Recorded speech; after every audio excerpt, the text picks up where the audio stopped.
going there because I think that the Academy is really honoring a most dishonorable man, and a man, I want you to know, who did not really think, maybe he psyched himself and convinced himself because he didn't want to think that he was an evil man, a vile man, so he gave himself to think that he was being patriotic. Thank you both very much. There was no communist conspiracy at that time in the United States.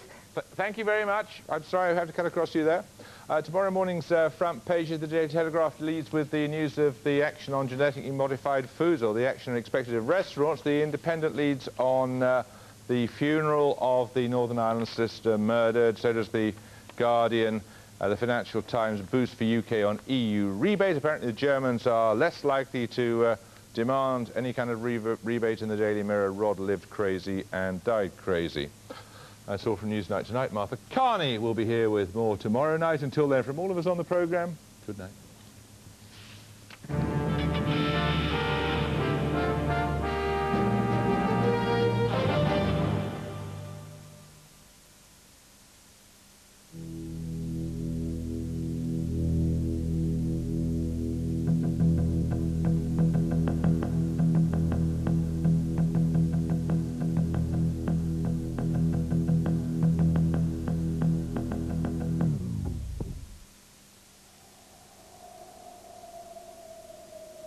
Are European fascists making a comeback? BBC Two's Fear and Loathing season starts with Journey to the Far Right, Saturday at 9:05.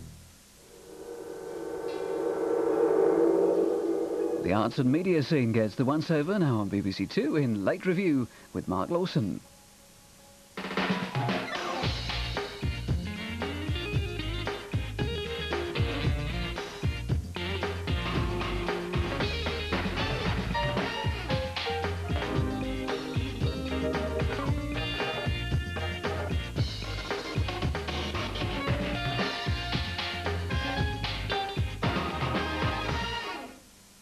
Good evening. In the week when the European Commission and the International Olympic Committee were hit by corruption, Late Review's critics have been asked to declare all complimentary packets of popcorn and confirm that they have not employed their dentists as reviewers, as they prepare to discuss the following.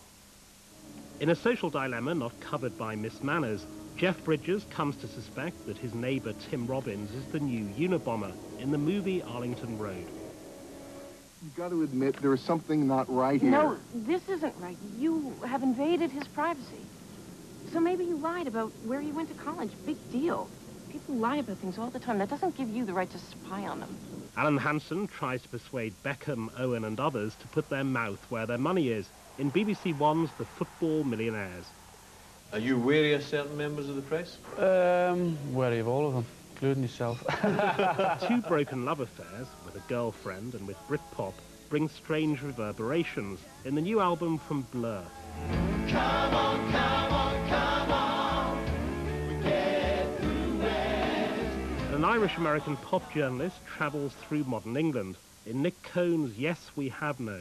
The impact was overwhelming. Instead of the country I thought I knew, as welcoming as a basin full of cold porridge, I found a new land, full of wonders.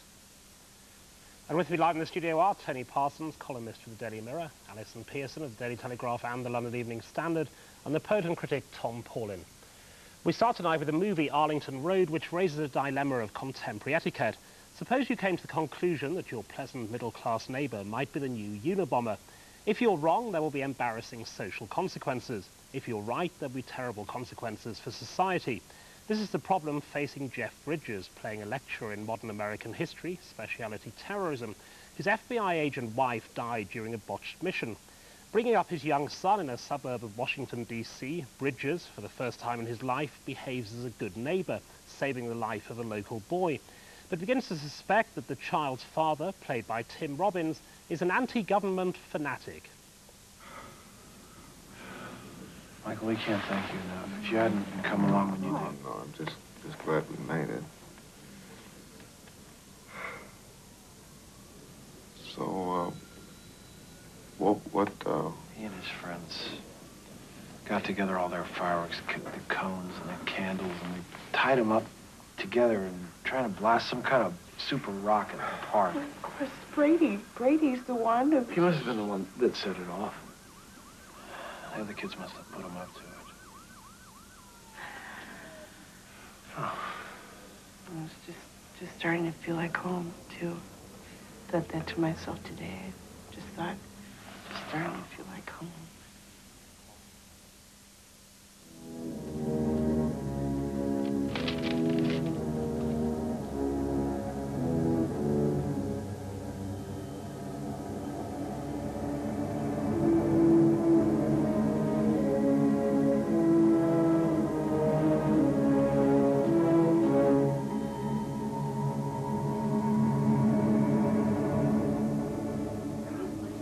Are you listening to me? Are you listening to me? Your neighbor Yes. is a terrorist. Brooke. Yeah, has been blowing up buildings. Brooke, there's something going on over there. Something is being planned. Something is being planned, yeah, and, you know, in his spare time, you know, he pays the mortgage and takes his kids to camp and takes his daughters to ballet class. That house is not normal. That house is normal, Michael. Out of the way!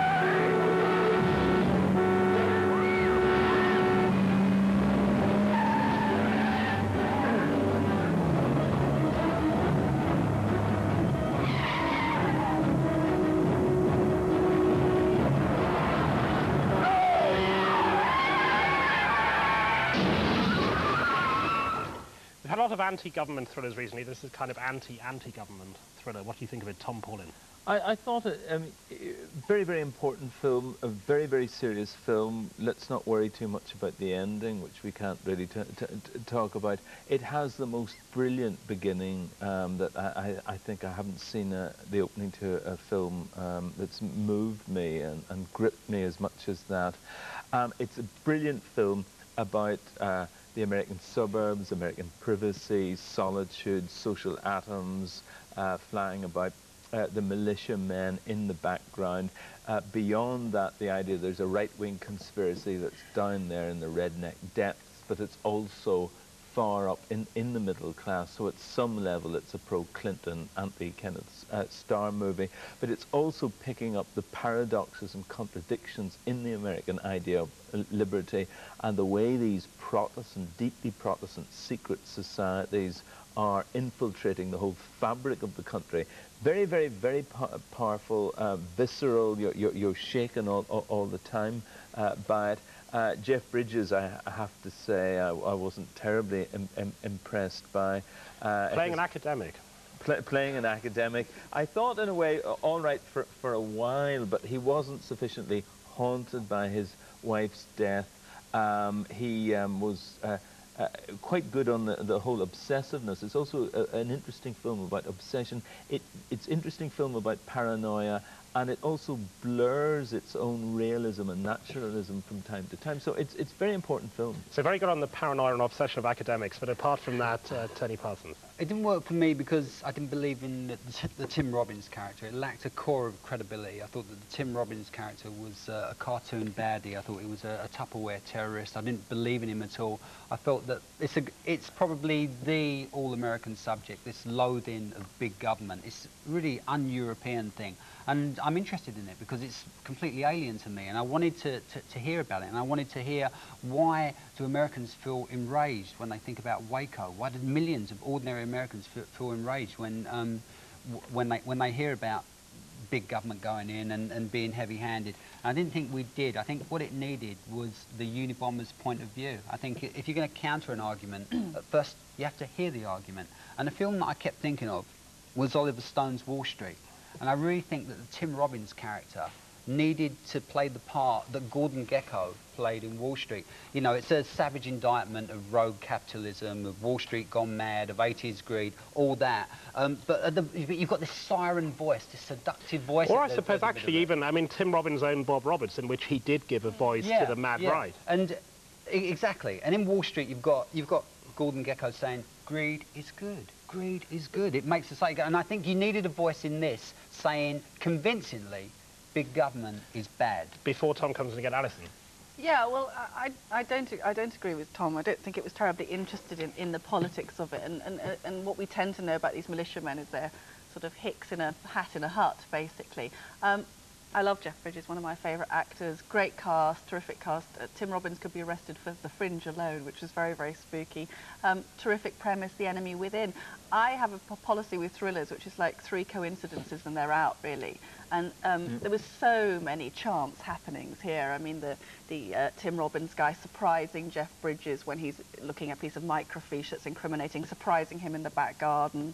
The girlfriend happening to spot Tim Robbins with exchanging advice. No, that's because it's a huge right-wing conspiracy, and he has people working in the library and in the garden and all those, and that's how he's able to do it. I've had someone's tried to convince me that this is an entirely a huge setup of the Jeff Bridges character from the beginning, but whichever way you look at it, it doesn't work, and it gets more and more hysterical. Tom's talking about the interesting departure from naturalism. Well, that's a very, very nice way of putting what I saw as a sort of a film lapsing into hysteria. There's a scene when Jeff Bridges goes into a party in the neighbour's garden, and it's like the invasion of the body snatchers. They've practically got revolving green eyes. As Alison says, isn't there a problem with this in that, in general, if you look at history, these people, these terrorists have been wackos living in the wild in a cabin, and you suddenly have him presented as an average middle-class guy.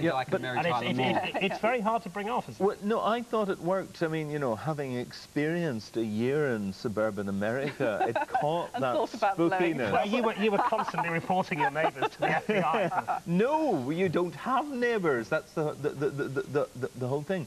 But I thought there was, it had great symbolic power, and the way they used Jefferson's architectural drawings, Monticello, and the rotunda of the great University of Virginia. And the whole thing of Arlington Cemetery as well, which, I mean, that was well used, I thought. The way they used that, and the way you couldn't work out whether the neighbour's wife was actually I thought there was too much in the film that I couldn't work out. I thought it was quite a clunky film. It needed a Hitchcock, you know, it really needed a Hitchcock to drag it up. Because we came out of We did about 2 hours afterwards trying to work out the plot. I mean, people will analyse this film for years to come, not because it's any good, but just because you can't work out. There's a blonde at the end, and you can't work out. Is that the blonde that he was having an affair? Was that the student? It was, but there was a deliberate kind of placing. But also, they did film an alternative ending, and then they didn't use it. But they obviously went into a script conference. They knew there was something badly wrong with the ending.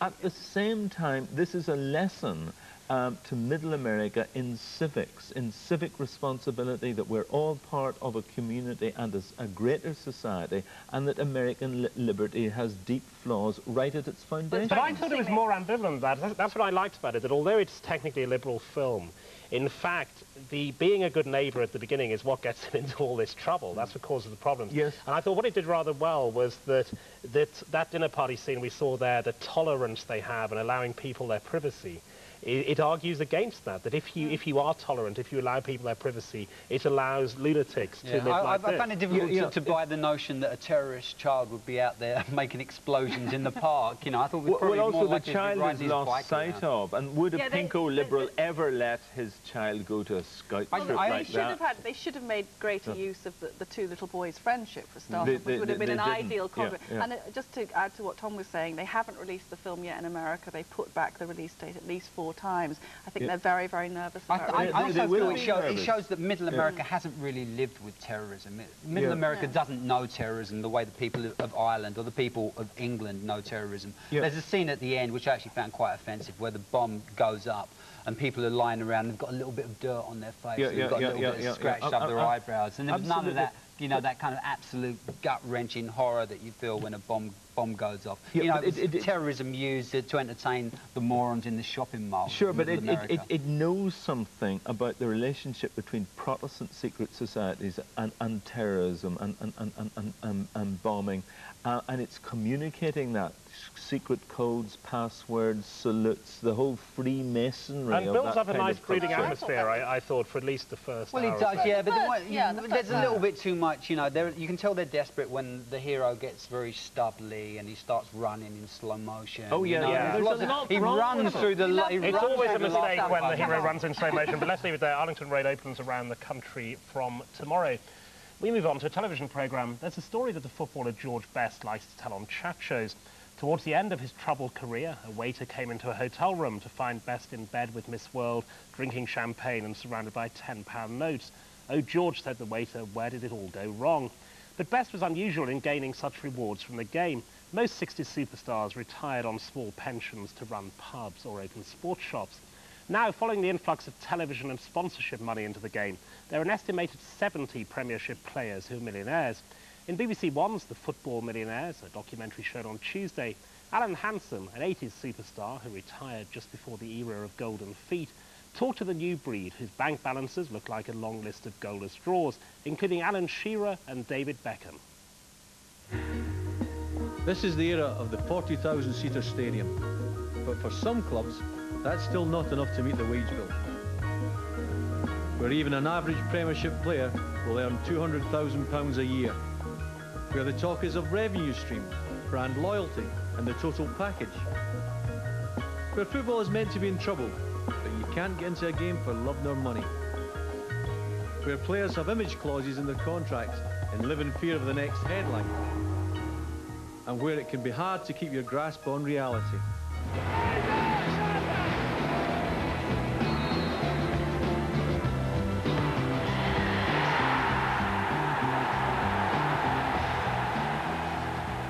The reward with the fame and the adulation, do you feel that sometimes that because you're famous, your girlfriend's famous, that you can't go and have a meal?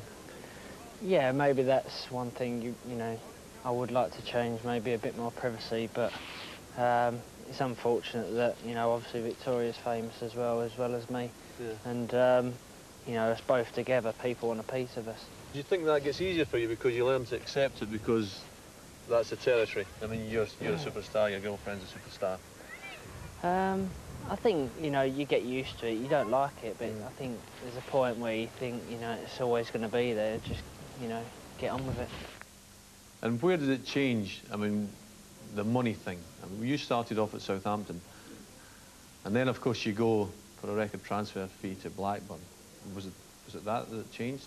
Yeah, I think so. I think, yeah, as you said, I started off at Southampton as a YTS trainee, and I was on £25.50 a week on the YTS scheme.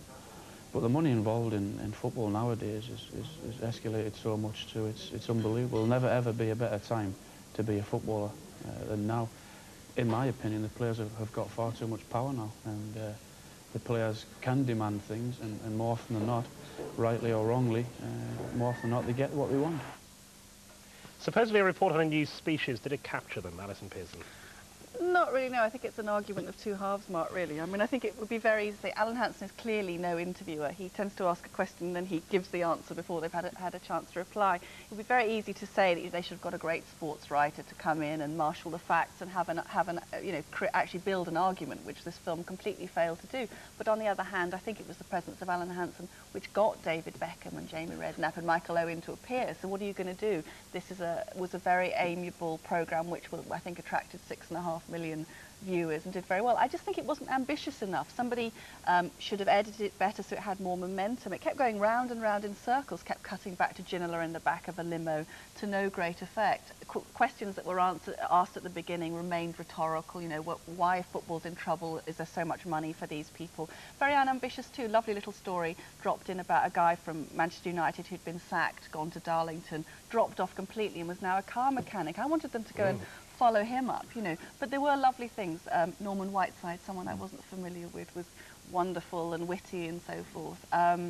So, you know, terrific things, but too unambitious, I think. I realised watching it that in a certain light, Tony Parsons looks like Graham Lasso, which I'd never thought about before. But anyway, what did you Well, yeah, I'll be discussing this with my wife later on, and my lawyer, of course. It reminded me a bit of the Jon Snow interview with Monica Lewinsky, because I kept thinking, where's the journalism? Where is the journalism? You know, he's got this incredible access, which you could only get, as Allison said, you could only get it if you were an old pro. But I watched it twice because I thought I must have missed something. I couldn't work out that there wasn't the one central question that this documentary was screaming out for, is why has it changed? Why has it changed? You know, it's really interesting to learn that Alan Hansen got 600 quid for his boot deal and David Beckham gets 600,000. That's fascinating. It's fascinating to learn that as recently as 1985, Norman Whiteside could score the winning goal in an FA Cup final for Manchester United and be on 350 quid a week. But why has it changed? And I mean, you really... They're frightened of talking about Murdoch and the fact that the BBC doesn't have football anymore. They don't want to say that BBC hasn't got the football. But just for it to exist, you have to talk about how football was on its knees in the 80s, how people were being killed in stadiums in the 80s, how football dragged itself up. It's not just one thing. It's not just Rupert Murdoch. Murdoch. You know, football was on its knees.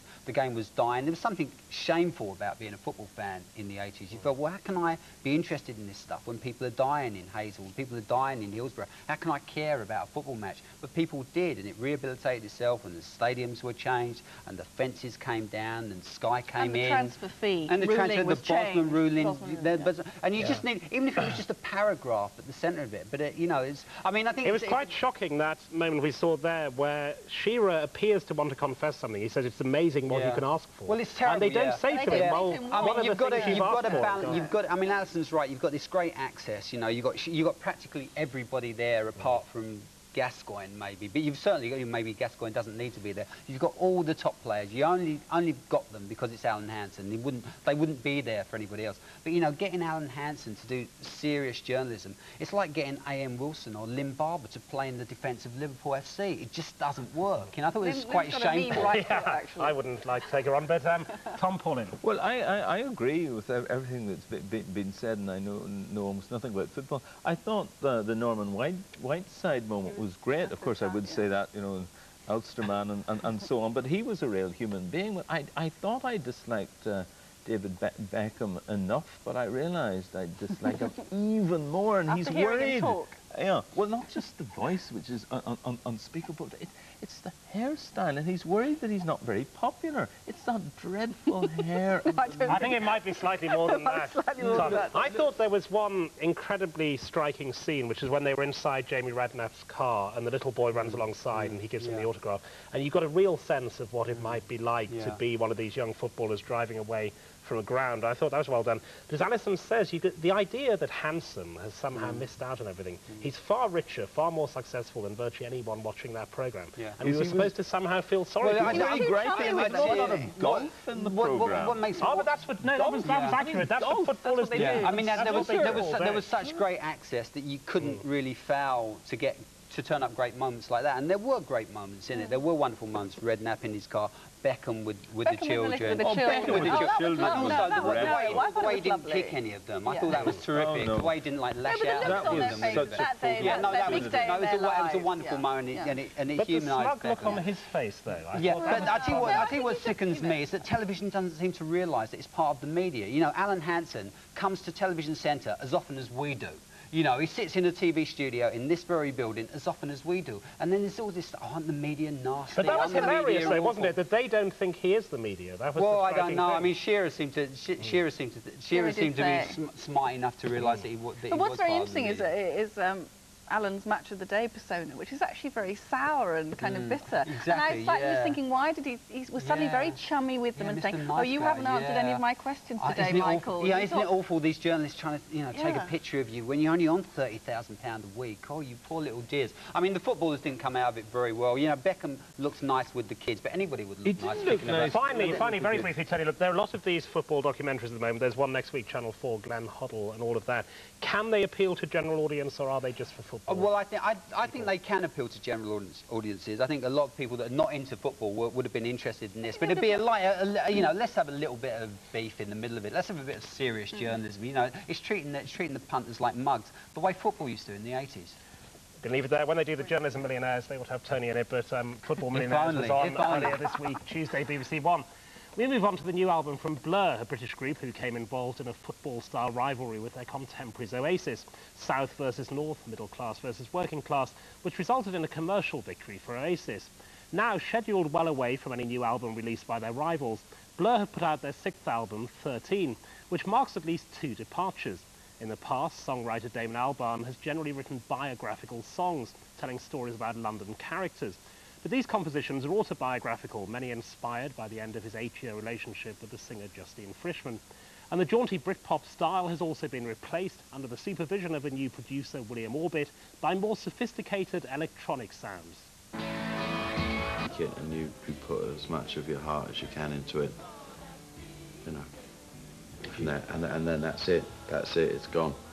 Sometimes you just can't help it, can't help yourself.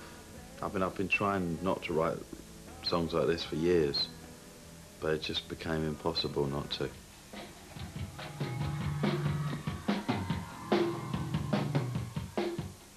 Well, it's live enhancing for a while, that anything that's therapeutic or cathartic is, and then it wears off like Valium, doesn't it?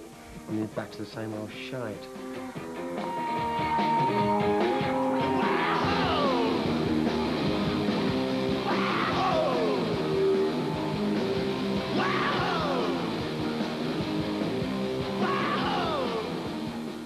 An album regarded as a departure. Did you go along with it, Tony? Yeah, I did. I liked it an awful lot. It's always good news when a pop star is heartbroken. They almost always make their best records. I mean, the obvious example is Blood on the Tracks by Bob Dylan, which was written after he broke up with his wife. But there are others. Cliff Richard after Sue Barker. And oh God, yeah. Oh God, yeah. What's wrong with you know, Bruce Springsteen, Tunnel of Love, after his marriage broke up. Jackson Browne wrote a fantastic album called I'm Alive after he broke up with Daryl Hannah. And this is being promoted as that, as Blur's Blood on the Tracks. There was a headline in one of the papers at the weekend, handsome but heartbroken, in a broadsheet, inevitably. And there is a lot of that. You see it most clearly in the single, which is a fantastic single, one of the great one of the great singles from a British band. I think it reminded me a bit of Hey Jude. You know, goes on and on. Very like Hey Jude. There's this mantra. You think, God, it shouldn't work. You know, it shouldn't work. This single. It's just going on and on. It's breaking all the rules for a single. And yet it does. It's terrific and it haunts you and it stays with you.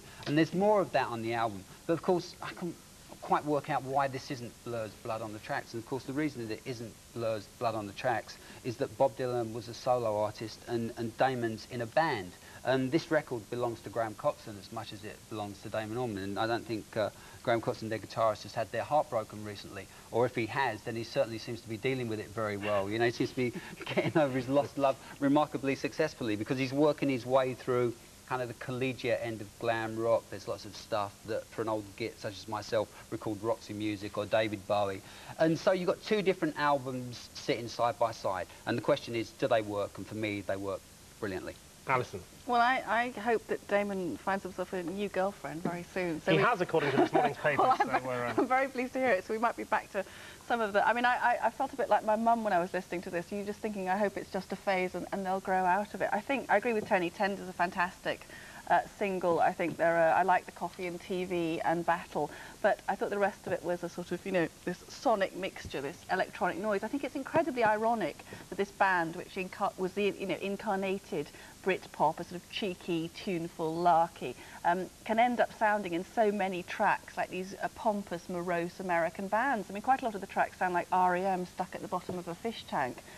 What it reminded me a lot of the time is I think the Graham Coxon-inspired tracks, not the Alban-inspired tracks, was just like some avant-garde art installation with that sort of terrible ambient music you get that goes on. And lots of these tracks go on for like 8.5 minutes. I mean, I think they talked a lot about getting creative freedom, but I think it's creative suicide. The professor of pop music at Oxford University, Tom Paulin.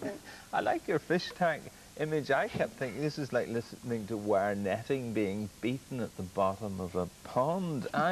Or you know, a metal door. Like the first song, don't you like the first song? No, it's got lines like... Come on, oh my, oh why, that's good. That's waiting for that feeling, waiting for that feeling, waiting for that feeling. It's repetition. Well, yeah, but it's not very emotional or lyrical, I don't think. True, that is. It's waiting for that feeling. No, I thought it was absolutely dreadful. And as it went on and on, I thought, this is actually like warm Horlicks. Maybe the best thing to do would be to fall asleep. It's sort I think that probably isn't the effect that they were. They didn't want I think they're still on the run from that big dust-up with Oasis a few years ago. You know, I mean, when Blur went to the Dog Track and when they played, you know, Chirpy, Cheeky, Pearly Kings. I mean that. They made some good music at that time, but it was always very, very self-conscious. But why would you be ashamed of having written Park Life? Yeah. I just don't understand this. No, I don't think they are. I don't think they're ashamed. I don't think they're... Well, maybe, yeah, right, I've seen a quote from one of them that was very dismissive of their last album. No, the album before last. The height of the Britpop. I don't know, I think they were a bit embarrassed by the whole, you know, offering each other outside and that whole kind of yobbish Oasis response to the dust-up that the two bands had. And they have become more experimental and they are stretching the frontiers of their... But you see, what really shocked me about it, you can see what's happened to Damon Albarn, is that he's always criticising Tony Blair for doing what the public wants. But if you keep complaining about that, then logically you have to end up doing what the public doesn't want, and that's what he's ended up doing. Well, yeah, with this album. I think it's less to do with Blair than with the band's history. That they were very mainstream. That's huge commercial success. We went to see him a few years ago, and girls were fainting and girls were screaming, and I didn't see Beatlemania in the flesh, but I imagine that it looked. But I think I agree with Mark. I just don't think that. I get this feeling they want to grow up and become more serious. But giving the pleasure they gave to people was, that was a serious thing. It's a rare example of people. They've listened to the critics, which is very rare for artists, and I think they're trying to impress the rock critics. It's slack and desultory. Often it's sort of twinkle twinkle music, odd sort of plastic. Sounds, funny voices, a sort of doodling, utterly listless quality. I thought it was immensely boring in that first track with, Tender as the Night is a refrain, something like that. I thought that was deeply dull. Tony, this term lo-fi, which is used a lot in connection with this, what does it actually mean? Oh, God knows. I don't know. I think American students like it. I think it seems to involve getting in some kind of smart producer, but... Yeah, well, I don't know if, I mean, they have got in a smart producer. I think he's kind of an enabler, the kind of role that Brian Eno allegedly played with U2, just to send the band off in a different direction. I feel that Blur could find their own way. It sounds like door chimes, a lot of this music. Well, look, let's leave it there. Blur's 13 got trashed here, but if Don King was producing this programme, we could call it a draw, couldn't we? So we'll leave it at that, and you can get it in the shops. Now, we finished tonight with a book. The government recently announced that the next census will ask more detailed questions about people's sexual behaviour, beliefs and lifestyle. But in addition to that once-a-decade exercise in describing the nature of Britain, the job is frequently undertaken unofficially by writers. After recent journeys across the country by Paul Theroux, Bill Bryson and Nick Davis, the latest author to conduct his own private census is the Irish-American music journalist Nick Cohn. His previous work includes the story on which the film Saturday Night Fever was based. Cohn's latest book, called Yes, We Have No, travels through England, meeting the kind of people who, the writer believes, are ignored by politicians and the media. There is going to be a riot. Everybody in the pub says so. There's bound to be major trouble, and we'd have to be mad to get involved. But that's not the mood in the streets. Even in defeat, the England supporters keep on jubilating. Once in Trafalgar Square, the fans set up headquarters at the foot of Nelson's column. Shoulder to shoulder, 3 ranks deep, they form a phalanx, a rabble army, uniformed in T-shirts and DMs and St. George's war paint. For a long time, the spectators have to make do with singing. The fans are drunk all right, and their songs, when you can catch the words, are obscene. But there is still no sign of a riot.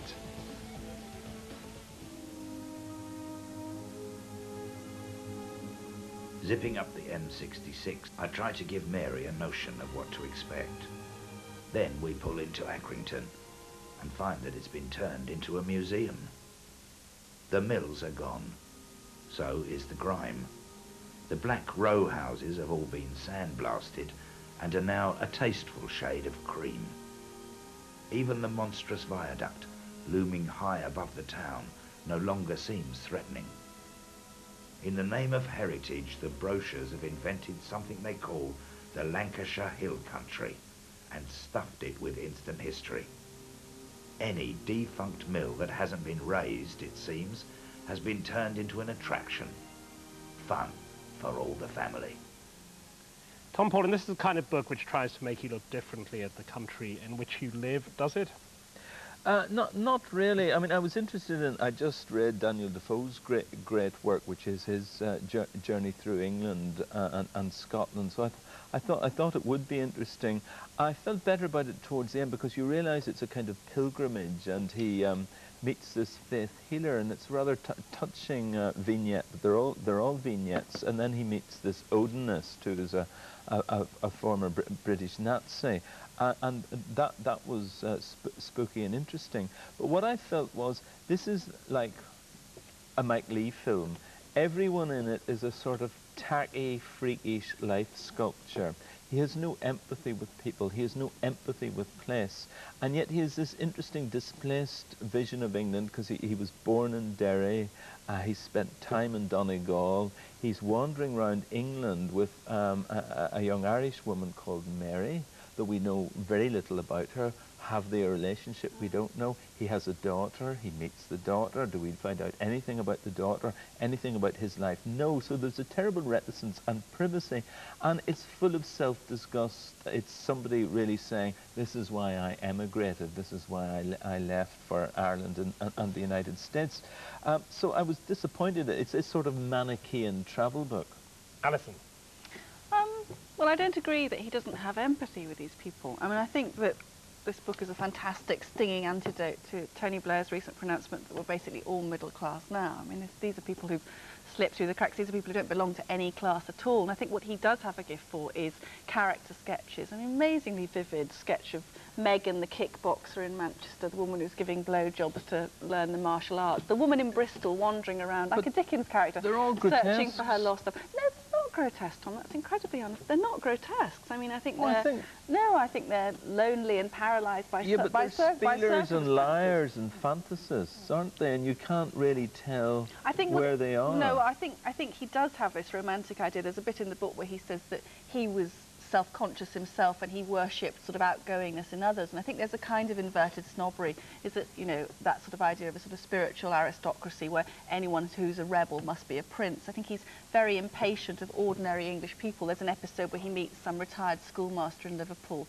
where he's actually very patronising to him. I think he's very strong on character. What I mistrust in it, I think, is the detail. As someone who interviews myself, I couldn't believe the detailed speech he got out of these people, the poetic way that they talk, and I do they all feel. talk the same. Well, I think that he has touched up the speech. I thought he didn't take enough risks. If you compare it to a book like Nick Davis, his Dark Heart book, where he really went into the lower depths and took huge risks. I mean, safety apart from anything else. This seemed just too gentle. Well, I think he does that to a degree. I thought when he's in the estates of Manchester and Liverpool, and he's going to crack houses, and he's, as Allison says, he does really plumb the depths of people that have just fallen through all the safety nets that we've got. And I thought that I disagree with you, because I think he did take risks, and I think there's a lot of physical courage in the book. You know, it reminded me of Hunter S. Thompson's book on the Hells Angels, or the book that Bill Bryson wrote about football hooligans, where there are these guys are actually... Bill Buford. Bill Buford. Yeah, sorry, Bill Buford. Sorry. A very different book. I think Bill Bryson. Yeah, it would be a laugh a minute. Yeah, Bill Buford's book. And I think he did that to a degree, but it reads in parts, it reads like a collection of journalism, as though he's taken things like, well, I interviewed this guy in South London who's the Chinese Elvis, so I can stick that in. And I think he didn't have the energy to push all the way through. I think it could have been a masterpiece, actually, if it had gone all the way with it. If it had stuck to it. Yeah, and there's too much padding. There's too much. It's like a book and a collection of journalism. One moment he's in Newcastle, the next paragraph he's in Stratford and Avon. He's got no sense of place. I mean, we haven't talked about his central thesis, that there's a republic. There's an English republic out there which is completely separate from the mainstream of English life. And I thought that was really interesting, but he's totally unproven. It didn't convince me at all, and I'll tell you why not. Because some of the most vivid scenes in it are when English football fans are rioting in Trafalgar Square, or when Orange men are marching in the north of England, people that would be, you know, that would sing God Save the Queen louder than anybody. They're certainly not part of any republic. He doesn't seem to understand that. He didn't seem to get that but at all. He doesn't give them enough time and space. You know, he's in Southport in Lancashire, and there's a 12th of July march, and you think, well, I want some kind of explanation, and, you know, it's to do with Liverpool. As Allison says, you know, these people, they're all poets. You know, they're all natural poets. You know, they all speak in wonderful lyrical, unforgettable phrases. And there's always. I mean, I think in many ways he's a really beautiful and brilliant writer, Nick Cohen. But there's always the suspicion: did this really happen? Or did you make it up? But I think he's. Look, we're going to have to leave it there. Yes, we have no. Next week is around £10 available. Thank you very much to Tom Paulin, Allison Pearson, and Tony Parsons. Next week, international figure skating is on BBC Two, and So Late Review will be put on ice for the week. But until the Thursday after next, from all of us, good night. I'm just an average man with an average life. I work from 9 to 5. Hey, hell, I pay the price. All I want is to be loved.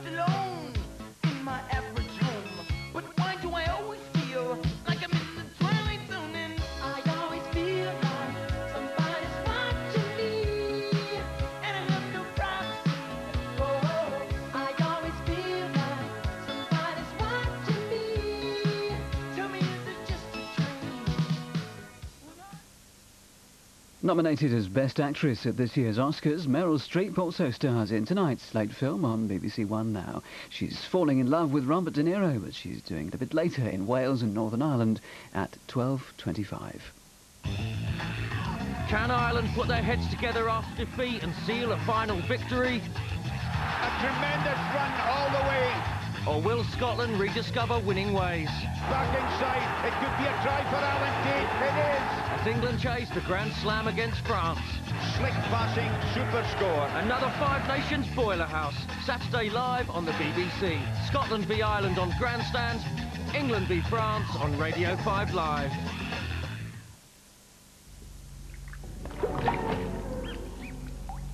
Garth Crooks with the day's talking points at Westminster here on BBC Two after the latest from the slopes with Helen Young.